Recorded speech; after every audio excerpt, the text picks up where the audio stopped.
Assalamualaikum warahmatullahi wabarakatuh. Alhamdulillahi nahmaduhu wa nasta'inuhu wa nastaghfiruhu wa natubu ilayhi wa na'udzu billahi min shururi anfusina wa sayyiati a'malina. Man yahdihillahu fala mudilla lahu wa man yudlil fala hadiya lahu. أشهد أن لا إله إلا الله وحده لا شريك له وأشهد أن محمدا عبده ورسوله. اللهم صل وسلم وبارك على محمد وعلى آله وأصحابه ومن سار على نهجه إلى يوم الدين. رب اشرح لي صدري ويسر لي أمري واحلل عقدة من لساني يفقهوا قولي. أما بعد. Ikhwati azzakumullah, alhamdulillah kita memuji Allah subhanahu wa ta'ala atas nikmat iman Islam kita yang telah dianugerahkan oleh Allah ta'ala, dan kita senantiasa bermohon Allah subhanahu wa ta'ala menetapkan iman dan Islam ini sampai Allah subhanahu wa ta'ala mewafatkan kita semuanya di dalam keadaan husnul khatimah. Salawat dan salam tercurahkan kepada uswah tauladan kita baginda Rasulullah sallallahu alaihi wasallam.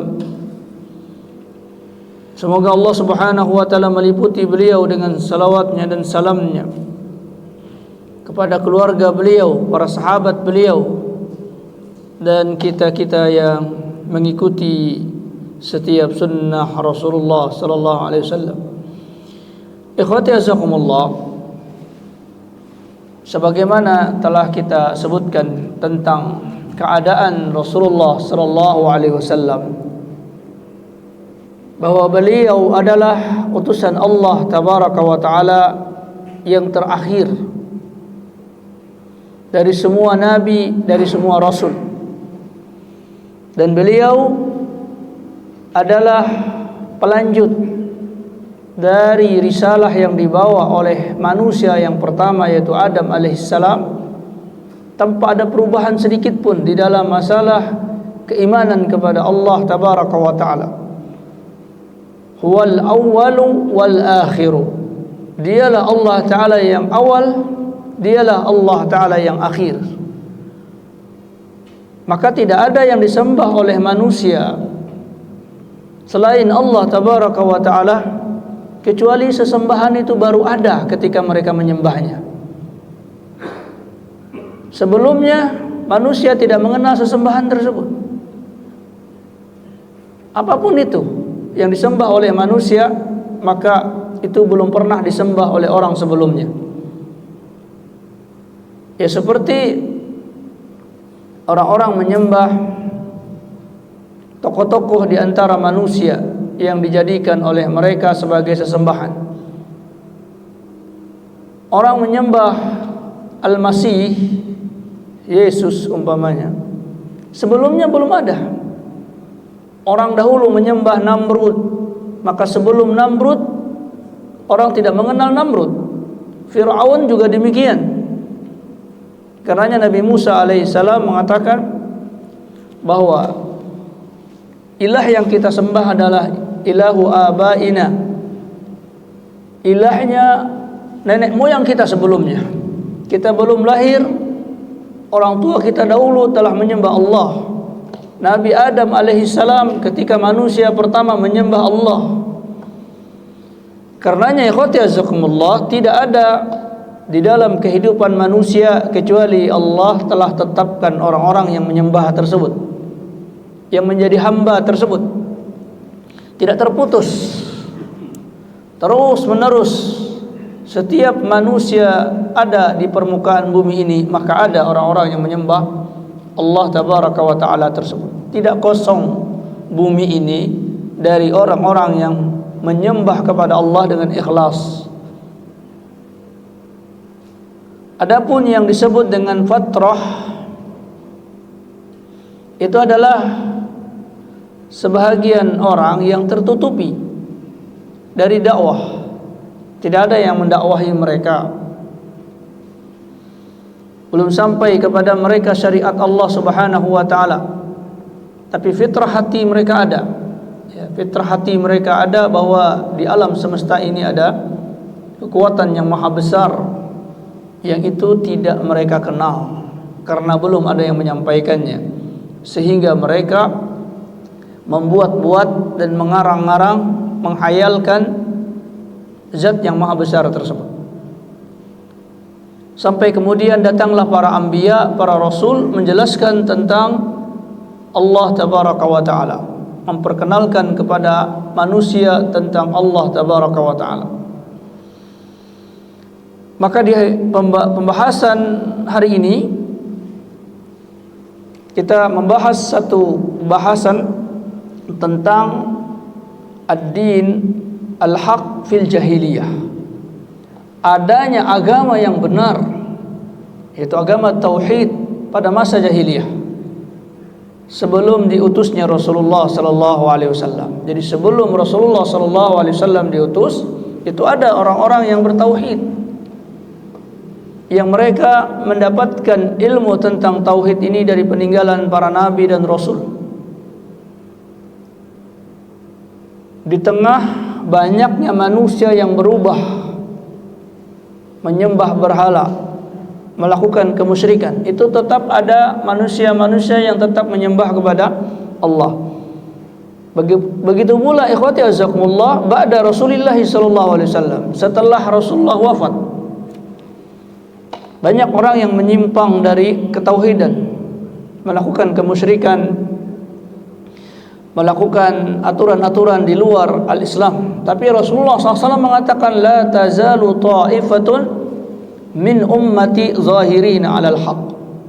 Akan tetap ada kelompok dari umatku itu yang berada di atas al-haq, itu di atas agama yang benar ini.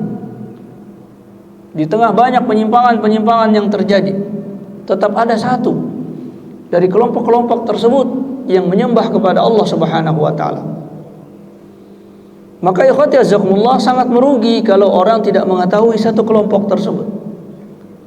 Dan ini bukan klaim satu dua orang, tetapi ini adalah apa yang telah dikhabarkan oleh Rasulullah sallallahu alaihi wasallam. Tidak banyak dari kelompok-kelompok tersebut yang berada di atas kebenaran kecuali satu kelompok. Maka kita berusaha untuk mengenal kelompok tersebut, dan kita berada di atas kelompok tersebut. At-Taifah al-Mansurah, kelompok yang ditolong oleh Allah Subhanahu wa taala. Al-Ghuraba'u, orang-orang yang asing dengan ketauhidan mereka di tengah viralnya perkara-perkara yang mukhalafah. Hari ini saja ya ikhwati azakumullah, apa yang diviralkan di media-media tersebut sesungguhnya banyak yang tidak mendidik. Orang-orang putus cinta dipiralkan, orang-orang yang tidak memiliki tujuan hidup bingung dipiralkan, sehingga orang-orang soleh menjadi asing, gak kita kenal. Orang-orang yang mengajak kepada ibadah kepada Allah Subhanahu wa taala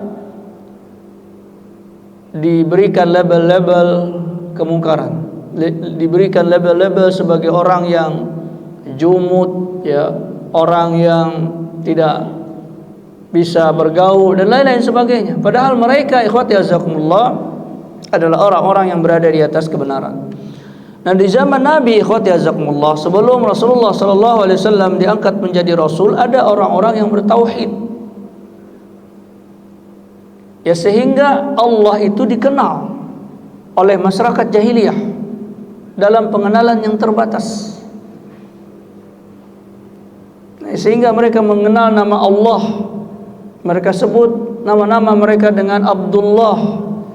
Di tengah ada di antara mereka yang menyebut nama mereka Abdus Syams, hambanya matahari, Abdul Uzza, hambanya Uzza, Abdul Manat, dan lain-lain sebagainya. Ada di antara mereka yang menamakan nama mereka dengan Abdullah. Maka di antara orang-orang yang bertauhid di masa Rasulullah sallallahu alaihi wasallam, yang sudah kita katakan ini menjadi dalil bahwa Rasulullah sallallahu alaihi wasallam tidak membawa yang baru. Beliau meneruskan. Ya. Ada keterkaitan apa yang dilaksanakan oleh Rasulullah dengan orang-orang jahiliyah yang masih ada. Mereka berpegang dengan ajaran Nabi Ibrahim alaihissalam dan nabi-nabi sebelumnya. Itu di antara mereka itu adalah Zaid bin Amr bin Nufail. Zaid bin Amr bin Nufail.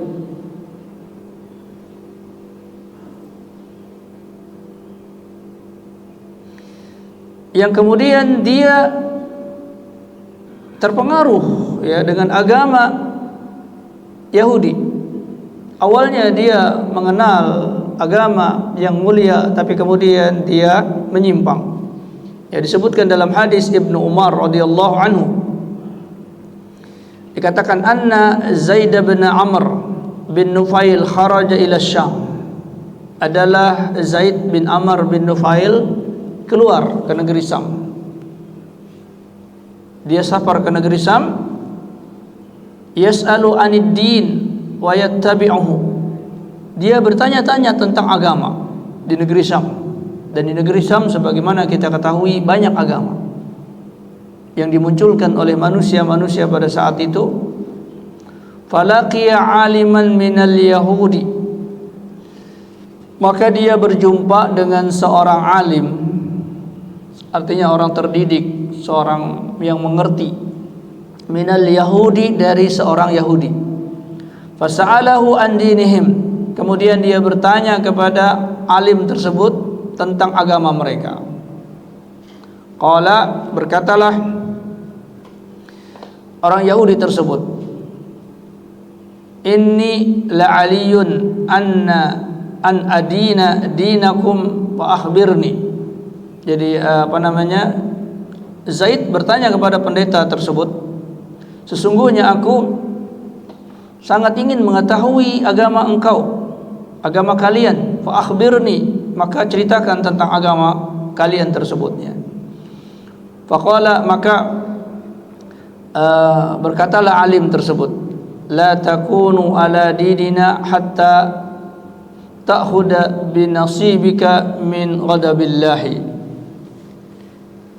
Maka berkatalah pendeta tersebut, la takunu ala dinina, tidaklah ada engkau di atas agama kami, hatta ta'khuda, sampai engkau mengambil, binasibika min ghadabillahi, sampai engkau mengambil bahagian engkau dari kemurkaan Allah tabaraka wa taala.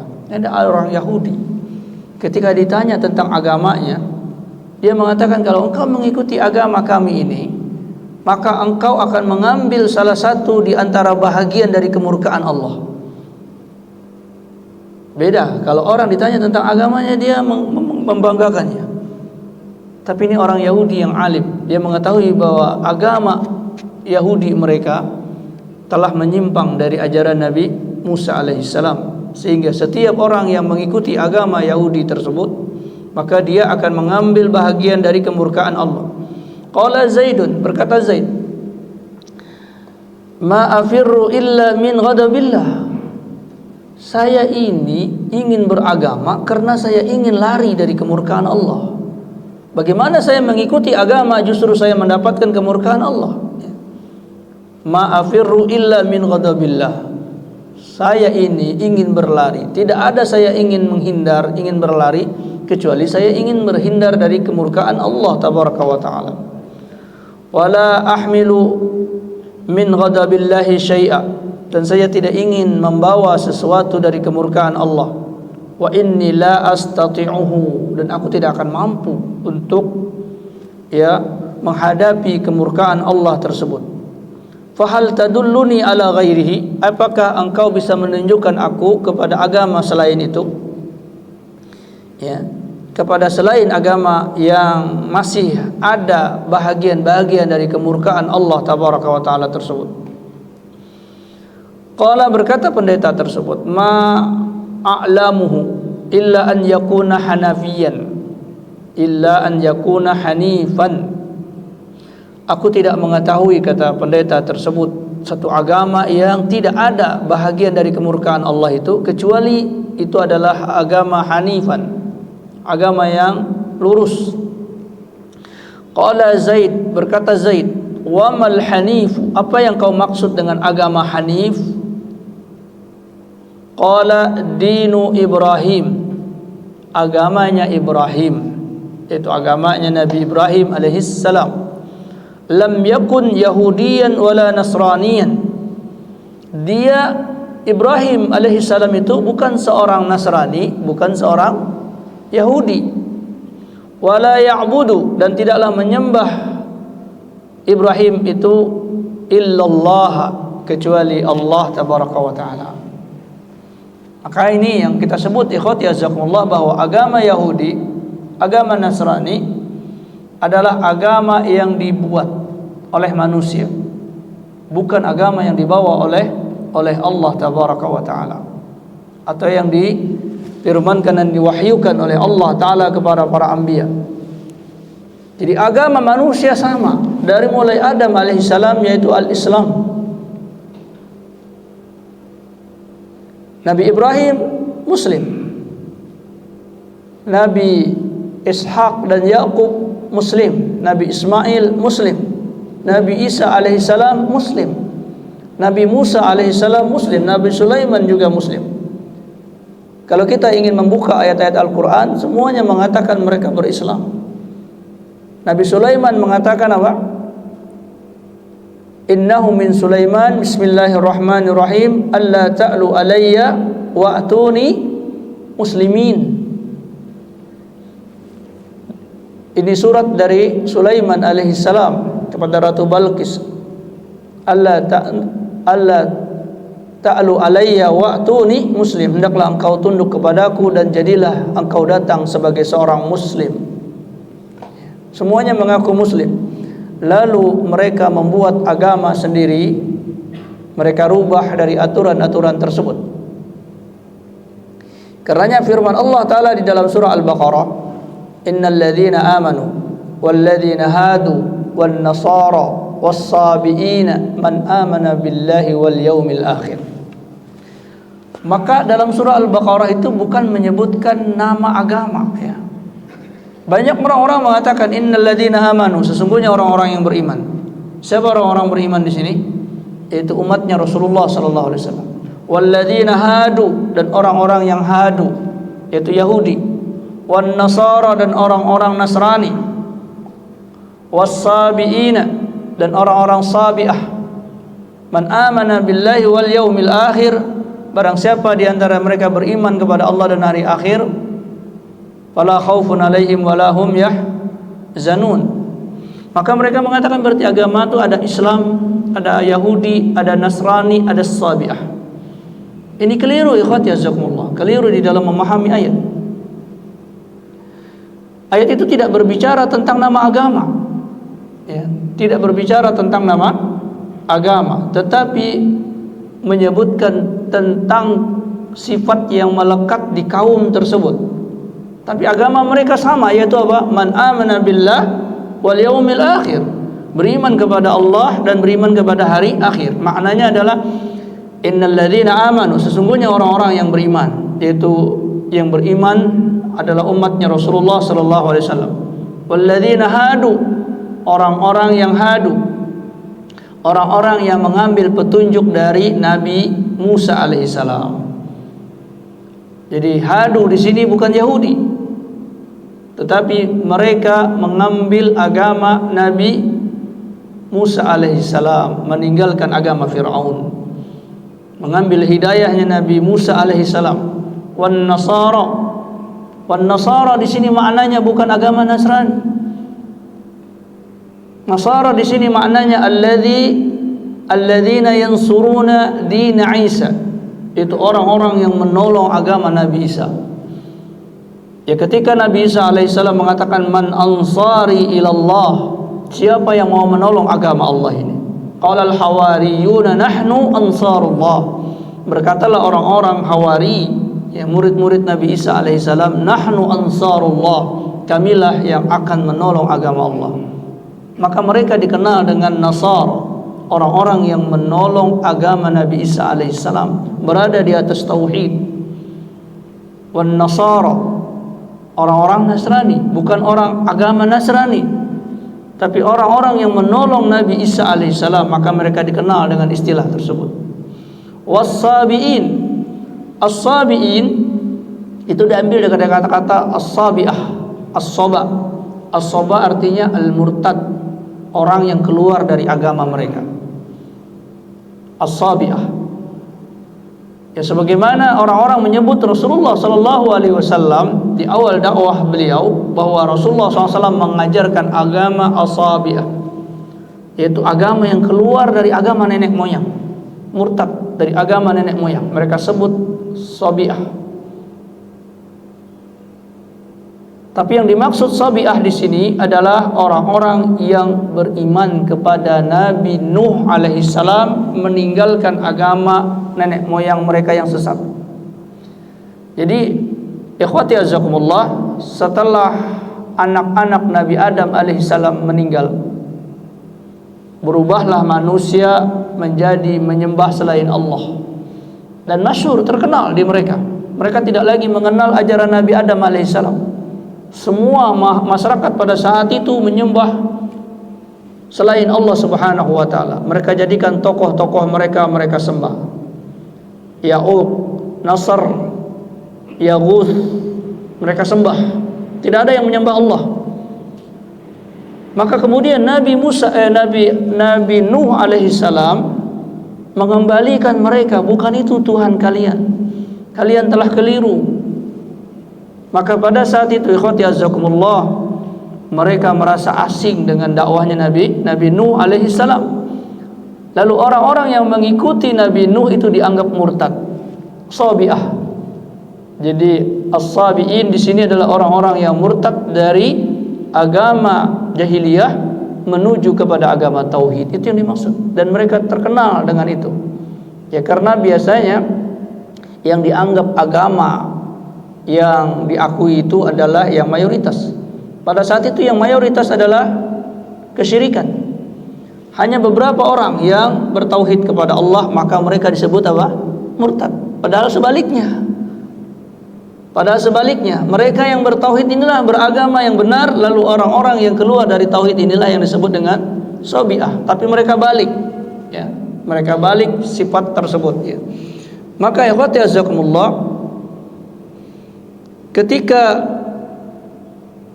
Zaid bin Amr bin Nufail ini bertanya kepada orang Yahudi tersebut, dia bilang jangan ikut Yahudi, karena ini agama masih memiliki sesuatu yang menyebabkan murkanya Allah Subhanahu wa ta'ala. Lalu agama yang benar itu apa? Agamanya Al-Hanif, agamanya Nabi Ibrahim alaihissalam. Maka kemudian fakharaja Zaidun falaqiya aliman minan nasara fadzakara mislahu. Kemudian keluar lagi, pergi lagi Zaid ini, lalu berjumpa lagi dengan seorang alim dari orang Nasrani, ya, dari agama Nasrani. Fadzakara mislahu, kemudian dia menyebutkan juga keinginan dia untuk mempelajari agama ini supaya dia bisa ikut agama tersebut. Faqala, maka berkata alim dari Nasrani ini, lan takuna ala dinina hatta ta'khuda binasibika min la'natillah. Tidaklah engkau mengambil atau mengikuti agama kami ini kecuali engkau akan mengambil salah satu bahagian dari laknatnya Allah tabaraka wa ta'ala. Jadi masih engkau kalau ngikutin agama ini engkau masih dapat laknat. Qala ma afirru illa min la'natillah. Aku tidak lari kecuali aku lari dari laknat Allah. Kalau masih ada laknat Allah, buat apaan aku ikut agama tersebutnya? Wala ahmilu min la'natillah. Aku tidak akan mampu untuk menanggung laknat Allah. Wala min ghadabihi syai'an abada. Dan juga tidak dari kemurkaan Allah sedikit pun. Wa inni astati'u wa inni la astati'u, dan sungguhnya aku tidak mampu. Fahal tadulluni ala ghairihi, apakah engkau akan mengajarkan aku kepada agama yang benar yang selainnya? Qala, maka berkatalah alim dari Nasrani tersebut sama dengan perkataan alim dari Yahudi. Ma a'lamuhu illa an yakuna hanifan. Aku tidak mengetahuinya kecuali engkau menjadi seorang yang beragama hanif. Wa mal hanifu, apakah itu hanif? Qala dinu Ibrahim, agamanya Ibrahim. Lam yakun yahudiyan wala nasraniyan wala ya'budu illallah. Nabi Ibrahim itu bukan seorang Yahudi, bukan seorang Nasrani, dan beliau juga tidak menyembah kecuali hanya kepada Allah tabaraka wa taala. Falamma ra'a Zaidun qaulahum fi Ibrahim alaihi salam kharaja. Ketika beliau, ya, Zaid melihat apa yang dikatakan oleh para pendeta tadi tentang Ibrahim alaihissalam, maka beliau pun keluar. Falamma baraza rafa'a yadayhi, maka ketika beliau, ya, keluar dari orang Yahudi tersebut, maka beliau pun mengangkat tangan beliau dan beliau mengatakan, Allahumma inni ashhadu anni ala dini Ibrahim. Dia mengatakan, ya Allah, persaksikanlah sesungguhnya aku ada di atas agama Ibrahim. Ini sebelum Rasulullah sallallahu alaihi wasallam. Jadi ada orang yang di dalam hatinya merasa enggak nyaman ketika menyembah berhala, ketika melihat benda-benda disembah, lalu berusaha mencari kebenaran. Dia belajar ke negeri Syam, bertemu dengan orang Yahudi, bertemu dengan orang Nasrani, dan dia bertemu dengan orang alim mereka. Kenapa orang alim ini masih beragama Yahudi? Kenapa orang alim ini masih beragama Nasrani? Kenapa dia tidak tinggalkan? Kenapa masih dikenal dia sebagai seorang alim dari Yahudi, sebagai seorang alim dari Nasrani? Maka perkaranya, ikhwati azakumullah, banyak. Terkadang-kadang dia harus terpaksa mengikuti keadaan masyarakatnya, karena masyarakatnya menekan dia, sehingga dia tidak meninggalkan agama tersebut. Tapi dia tidak ingin ada orang mengikuti dia di dalam kesesatan tersebut, maka dia mengajarkan sebahagian orang dari sebahagian orang. Maka Zaid bin Amr bin Nufail ini mengikuti ajaran Nabi Ibrahim alaihissalam. Kemudian juga dari hadis Asma binti Abi Bakar radhiyallahu anhu, Asma bin Abi Bakar menceritakan, Ra'aitu Zaid bin Amr bin Nufail qa'iman musnidan dhahrahu ilal Ka'bah. Aku pernah melihat Zaid bin Amr bin Nufail sedang berdiri menyandarkan pundaknya ke Ka'bah. Yaqulu, dia berkata, ya ma'syara Quraisyin, wahai orang-orang Quraisy, wallahi, demi Allah, ma minkum ala dini Ibrahim ghairi, tidak ada di antara kalian ini yang masih beragama dengan agamanya Ibrahim kecuali aku.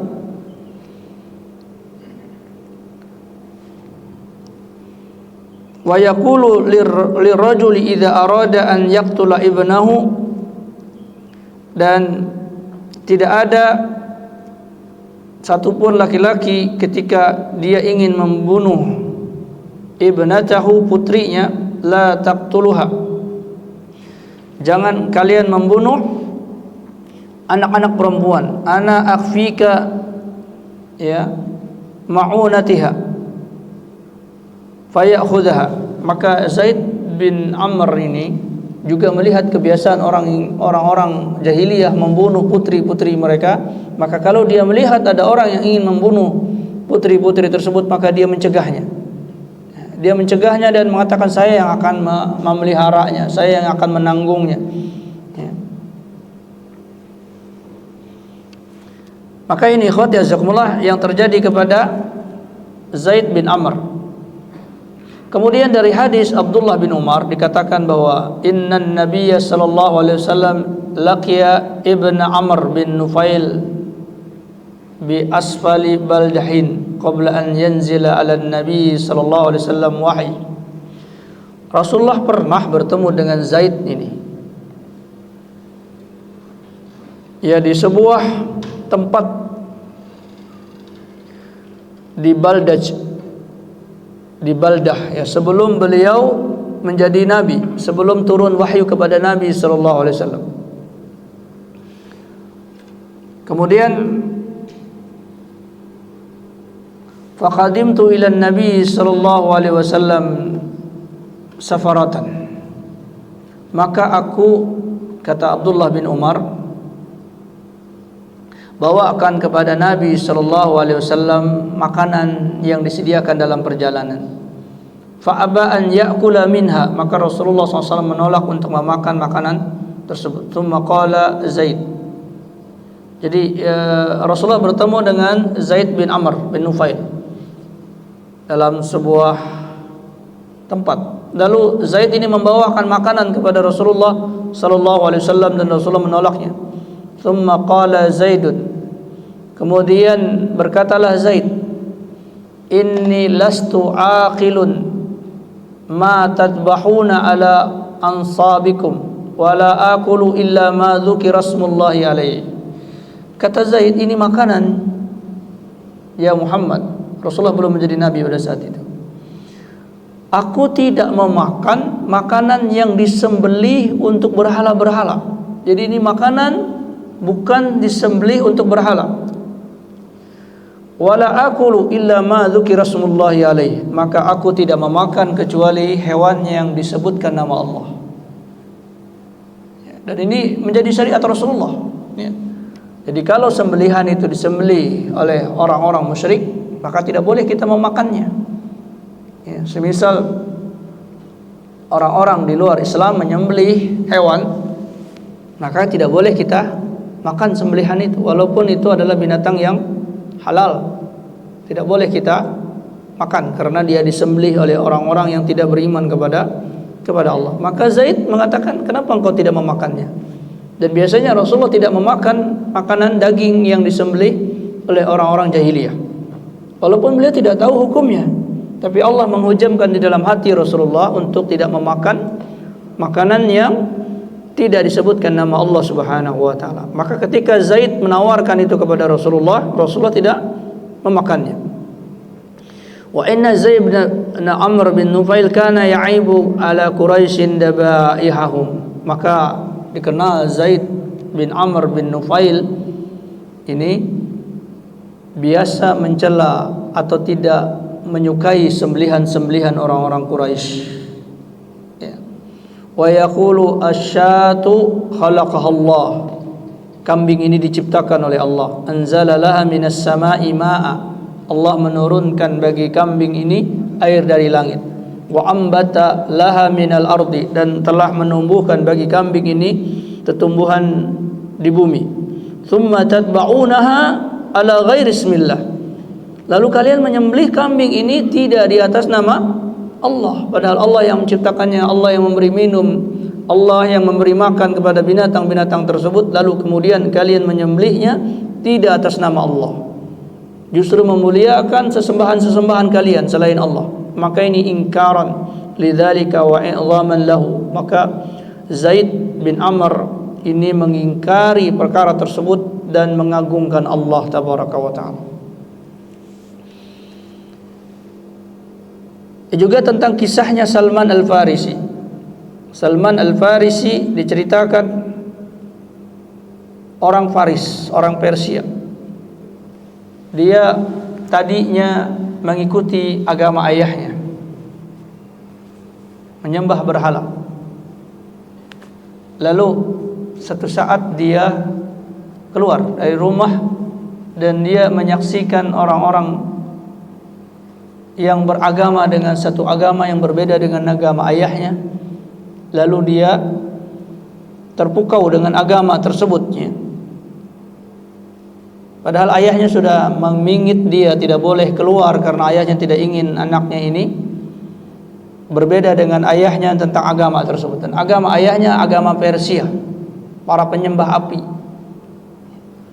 Maka kemudian Salman Al-Farisi, sebagaimana diceritakan dalam hadis yang sangat panjang, beliau berhasil keluar dari pingitan ayahnya dan kemudian mengikuti satu agama dan kemudian berpindah-pindah sampai kemudian diberikan wasiat untuk menjumpai Rasulullah sallallahu alaihi wasallam di Madinah. Jadi dia berjumpa dengan Rasulullah sallallahu alaihi wasallam di Madinah. Ketika Rasulullah hijrah ke Madinah, maka Salman Al-Farisi mengatakan banyak orang berkumpul bersama Rasulullah sallallahu alaihi wasallam, maka aku pun ikut berkumpul di situ dan aku melihat kepada Rasulullah sallallahu alaihi wasallam, dan ketika aku melihat beliau, tidaklah aku mendapatkan wajah tersebut adalah wajah pendusta. Jadi ketika melihat wajah Rasulullah, maka Salman Al-Farisi melihat wajah ini bukan wajah pendusta. Akan terlihat ya di hati-hati orang yang bersih tentang keadaan-keadaan orang tersebut. Kita ketika melihat seseorang ada kerentak hati, oh ini orang pendusta, oh orang ini adalah orang baik dan lain sebagainya. Ada rasa-rasa tersebut. Maka Salman pun demikian. Lalu dia bilang, aku mendatangi Rasulullah sallallahu alaihi wasallam dan aku mengatakan ini sedekah dariku untukmu. Lalu Rasulullah SAW tidak mengambilnya dan tidak memakannya. Beliau berikan kepada para sahabatnya.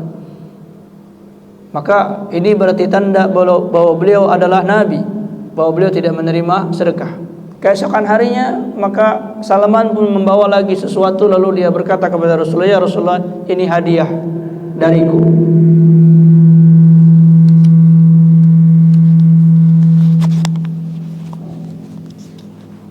Ya, ini hadiah dariku. Ya.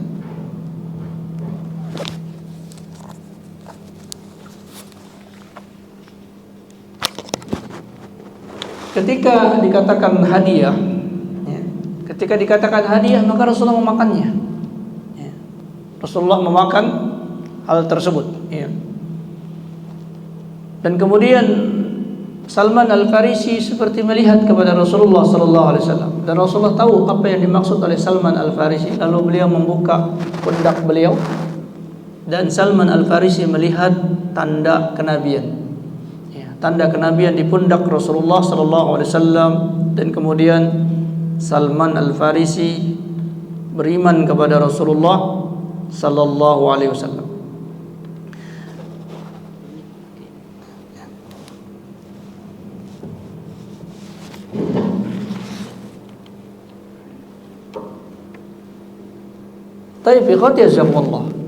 Maka hadis-hadis ini menjelaskan bahwa tidak ada perkara kosong di dalam satu masa kecuali sampai kepada dia dakwah. Dan ini berkaitan dengan orang-orang yang berada di masa Rasulullah sallallahu alaihi wasallam tersebut, bahwa dakwah tetap ada. Orang-orang yang mengajarkan kepada ketauhidan itu tetap ada. Ya, sehingga setiap orang yang menyelisihi perkara tauhid, maka mereka dikatakan sebagai orang-orang musyrik atau orang-orang yang tidak berada di atas agama tauhid. Dan ketika dihadapkan di akhirat, ya, maka kita dapatkan di dalam surat Tabarak, ketika orang-orang ini dihalau ke neraka, maka penjaga neraka mengatakan, hal ja'akumun nadhir, tidakkah datang kepada kalian seorang yang memberikan peringatan? Qad ja'ana nadhirum. Maka semua penduduk neraka itu mengatakan, iya, telah datang kepada kami yang memberi peringatan. Jadi mereka sudah punya ilmu tentang Allah, lalu mereka mengingkarinya. Qad ja'ana nadhirum fakadzdzabna. Maka kami dustakan orang yang memberikan peringatan tersebut.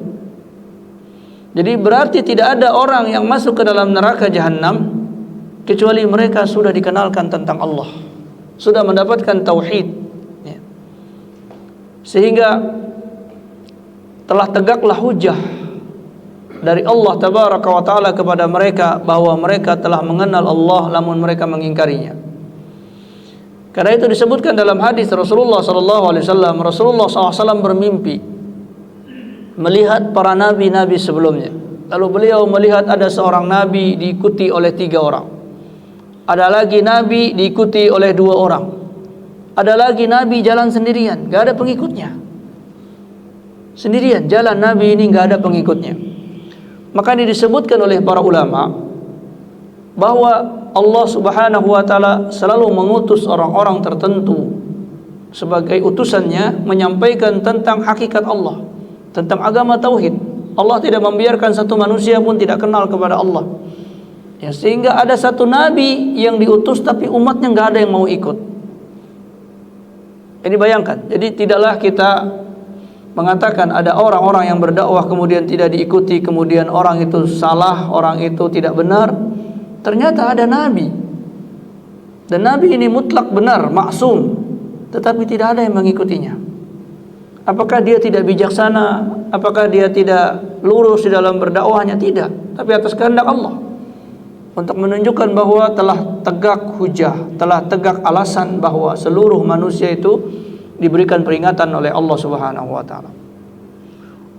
Bagaimana dengan orang-orang yang hidup mungkin di pedalaman, mungkin di tempat-tempat tertentu yang tidak ada informasi dan sebagainya, atau mereka benar-benar tidak mendapatkan peringatan-peringatan tersebut? Apakah bertentangan dengan keadaan dalam firman Allah Ta'ala tadi, setiap orang yang dimasukkan ke dalam neraka bahwa mereka telah sampai peringatan? Maka disebutkan di dalam hadis riwayat Imam Ahmad dan disahihkan oleh para ulama, ada orang-orang di dunia yang tidak datang kepada mereka seorang nabi, tidak datang kepada mereka seorang pendakwah dan lain-lain sebagainya, dan mereka juga tidak mengenal adanya informasi tentang agama yang benar, lalu mereka dikumpulkan di akhirat sebelum adanya surga dan neraka bagi mereka. Lalu diutuslah kepada mereka nabi, lalu nabi ini mengajak mereka ke neraka,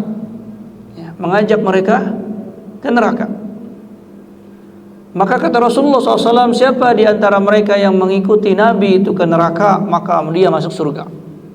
Jadi ujian dari Allah Subhanahu wa taala. Ujian dari Allah Subhanahu wa taala atas orang-orang ini, apakah mereka mengikuti Nabi atau tidak. Ya, kalau Nabi yang ngajak ke surga, ya mesti banyak yang ke surga. Karena ini sudah di akhirat, ya, sudah di akhirat. Maka Nabi ini diutus oleh Allah Ta'ala untuk menguji mereka. Ya. Walaupun Allah tahu bahwa si fulan ini kalau datang seorang nabi dia beriman, kalau datang seorang nabi dia ingkar, Allah tahu. Tetapi Allah ingin menegakkan hujah tersebut, ya, supaya diketahui oleh manusia bahwa dia termasuk orang yang mengikuti nabi atau menolak nabi. Maka mereka dikumpulkan di akhirat, lalu diutuslah nabi kepada mereka, lalu nabi ini berdakwah kepada mereka, mengajak mereka kepada neraka. Maka mereka sebahagiannya mengikuti Nabi tersebut, sebahagiannya tidak. Lalu Rasulullah SAW mengatakan, siapa yang mengikuti Nabi itu ke neraka, dakhala jannah, maka dia masuk surga. Dan ini yang terjadi, ikhwati azakumullah, di dunia ini banyak orang melihat bahwa perkara surga yaitu kenikmatan-kenikmatan duniawi. Mereka lebih memilih perkara-perkara surga yang dilihat di mata mereka di dunia ini. Kemaksiatan mereka anggap surga. Ya, perkara-perkara kemaksiatan mereka anggap kebebasan, kenikmatan, dan mereka melihat kaum muslimin itu seperti di dalam keadaan diazab, ya, seperti dalam neraka. Ini nggak boleh, itu nggak boleh.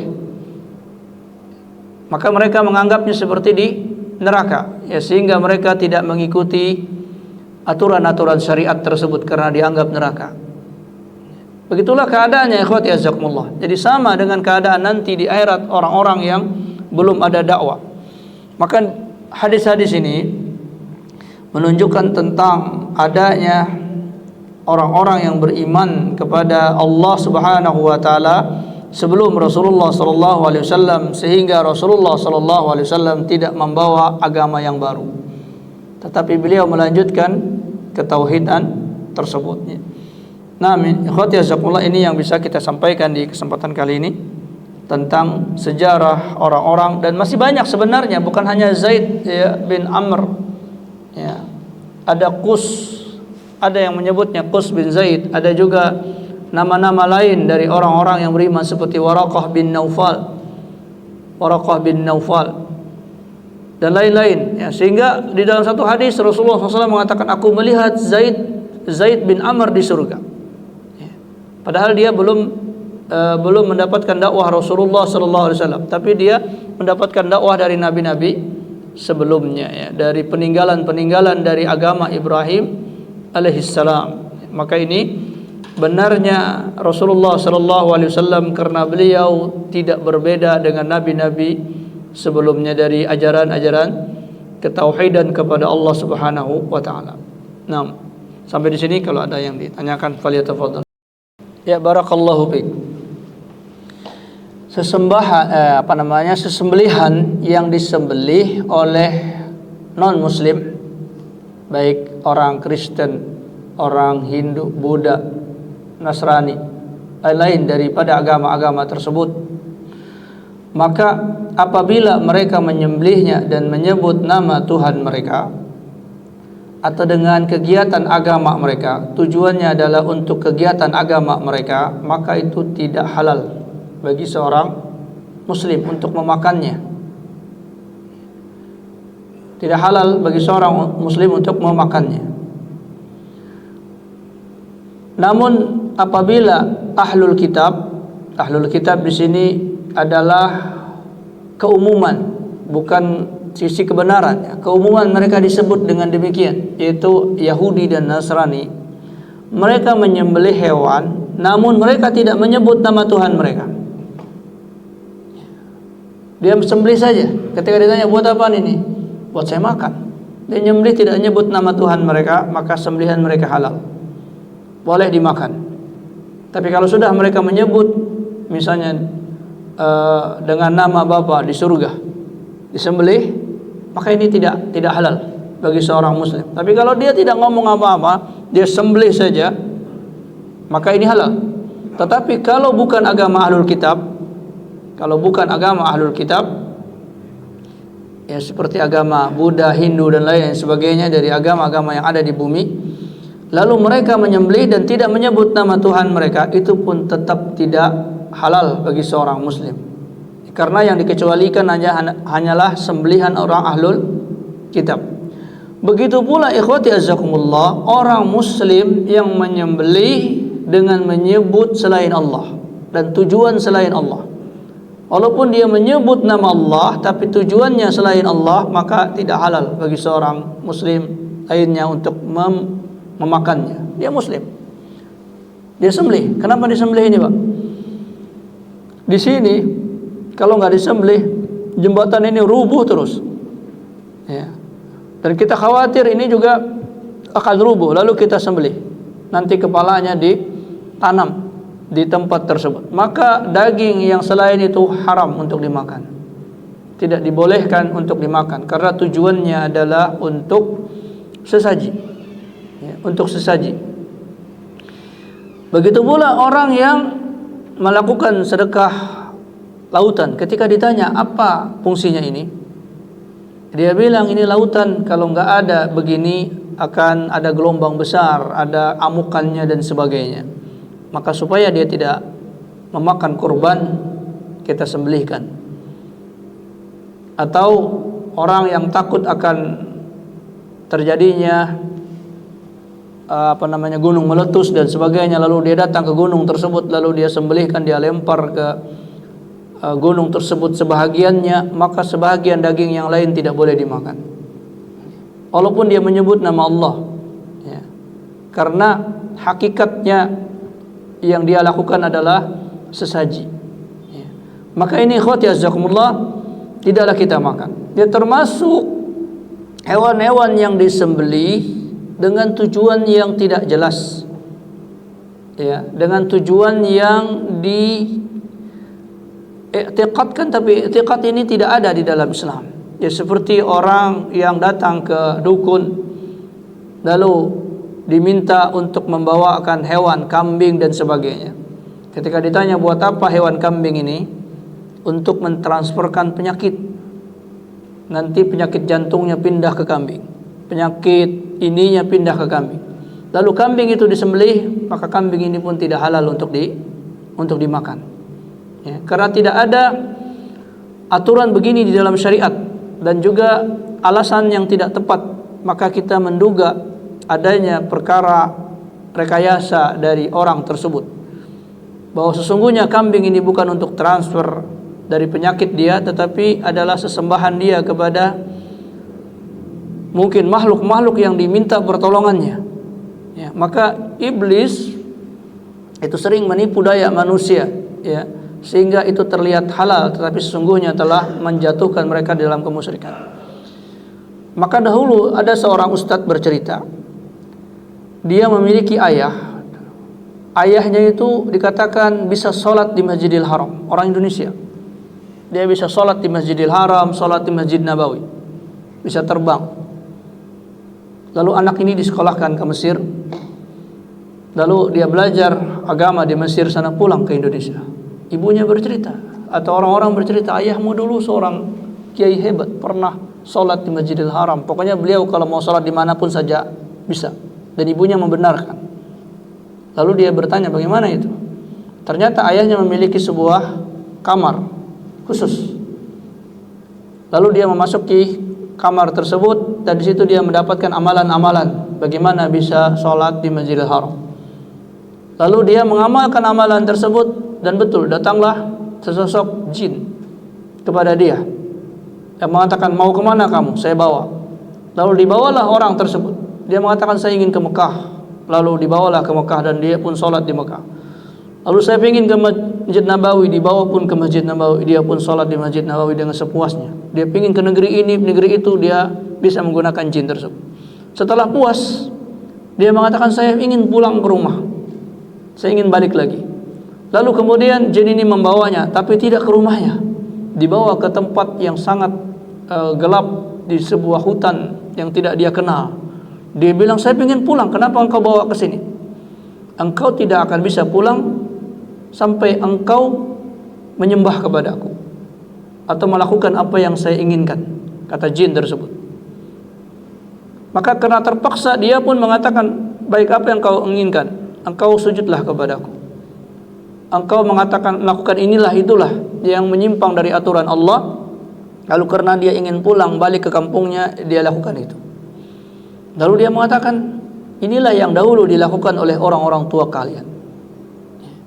Maka di situ ikhwati azakumullah, banyak orang merubah nama-nama dari sesembahan-sesembahan tersebut supaya tidak dikatakan ini adalah sesembahan, lalu mereka sebut dengan sebutan-sebutan macam-macam.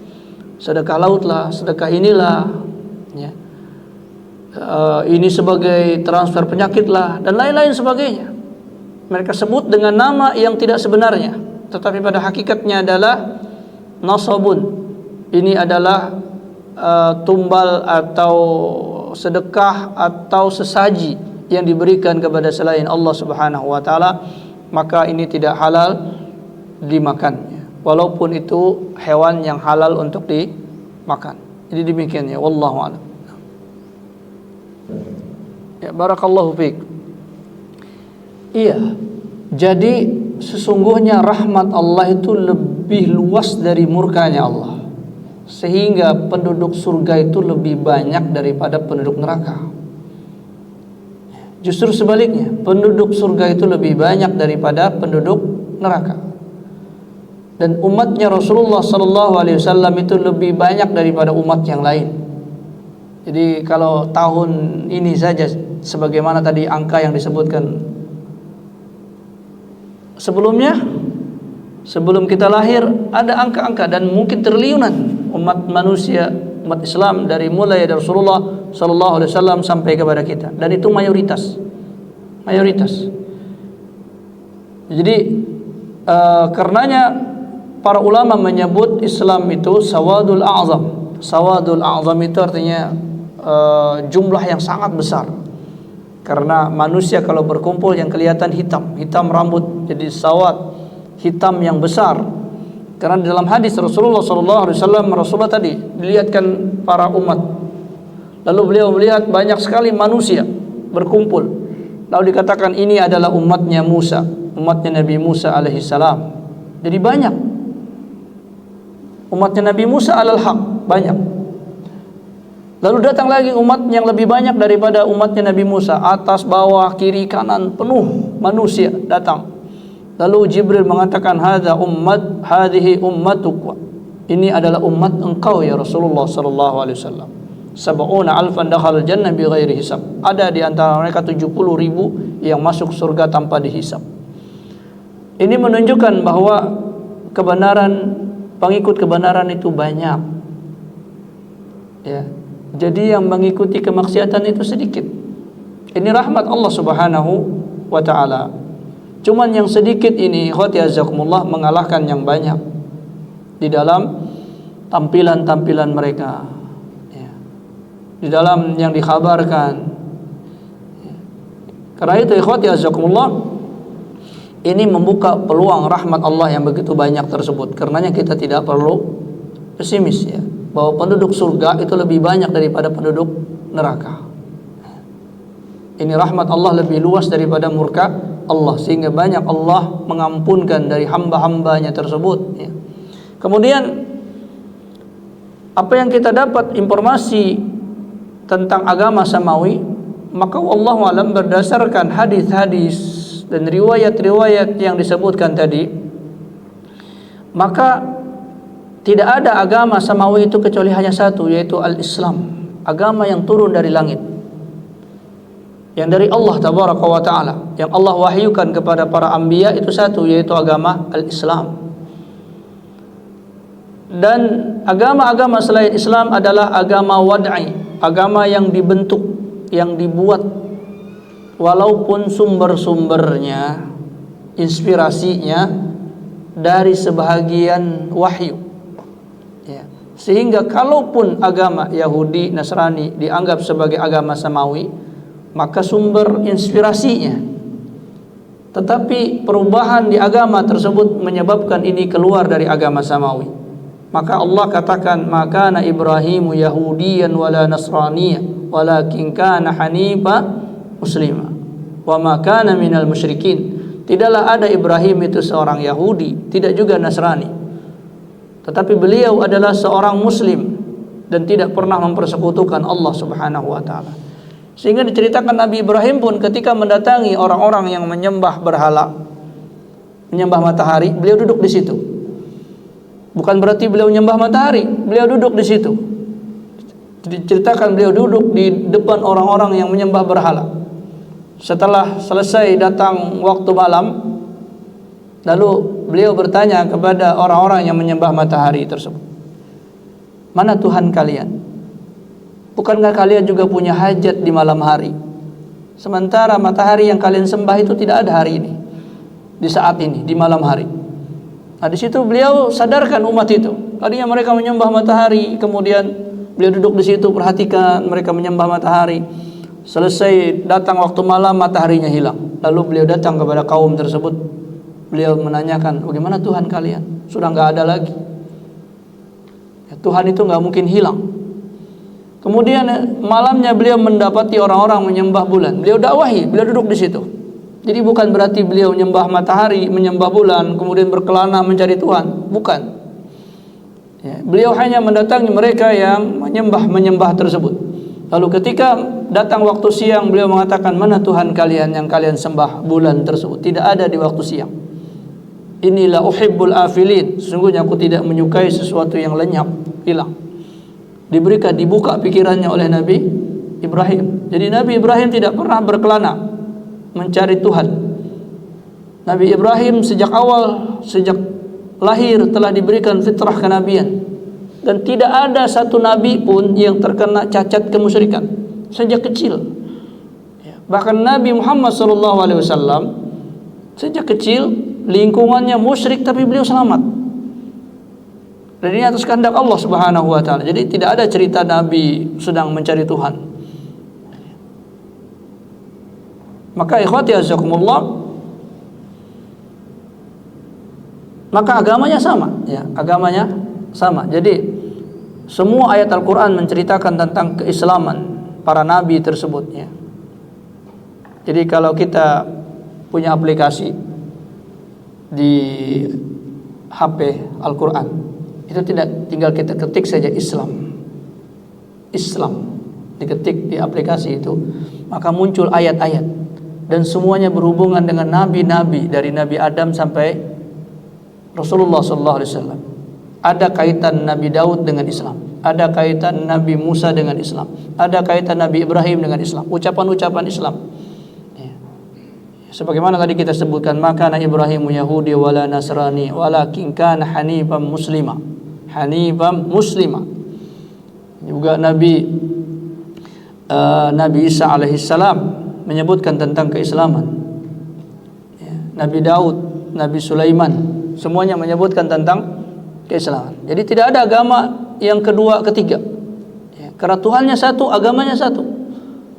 Makanya kita sebutkan sebab munculnya Yahudi itu sebab doa Nabi Sulaiman. Jadi setelah wafatnya Nabi Sulaiman, maka orang-orang Nasrani dan orang-orang Yahudi membuat agama. Nabi Sulaiman berdoa, ya Allah, berikan aku kerajaan. La yanbaghi li ahadin min ba'di, yang tidak pantas bagi orang sesudahku. Setelah Nabi Sulaiman muncullah tokoh-tokoh Yahudi yang berebutan kekuasaan. Mereka berebutan kekuasaan karena masing-masing memiliki kelemahan-kelemahan. Tidak ada yang sekuat Nabi Sulaiman. Maka mereka berpecah. Lalu raja-raja dari Yahudi ini berkuasa, lalu mereka membuat agama. Mereka buatlah agama Yahudi. Dan orang-orang yang berislam mereka tindas. Mereka tindas, bahkan para nabinya pun mereka bunuh.